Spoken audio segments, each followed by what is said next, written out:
Урматтуу президент, бул кайрылуу убагында сиз дагы үй бүлөңүз, жакындарыңыз менен куугунтукталып, оор күндөрдү өз башыңыздан өткөргөн адам катары азыркы менин үй бүлөмдү, жакын дос, туугандарымдын абалын түшүнөт го деген үмүт менен жазып жатам.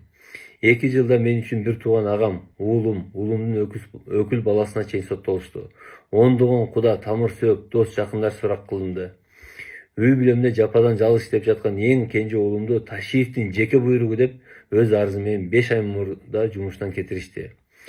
Мага учурашканы келген бир иним Жаки Палван аксыда ошол түнү камакка алынды.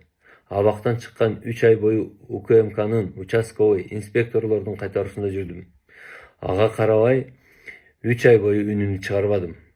Эгерде Кыргызстандын ынтымагы менен биримдигинин саясий туруктуулуктун коркунучу менде деп эсептесеңер, анда жасалма иш козготуп, тергөөчү, прокурор, сотторду терге, кама деп кыйнабай, менин үй бүлөмдү, жакындарымды, кудаларыма чейин сурак кылып кыйнабай эле өзүмдү жеке өлкөдөн чыгартып жибериңиз. Албетте, Ташиев сиз менен кеңешип же маалымат берип мени камады. Маселе кандай маалымат берди ошондо. Ошон үчүн ушул кайрылууну сизге жаздым деп СИЗО 21-ден 16 сентябрь 2024 жыл.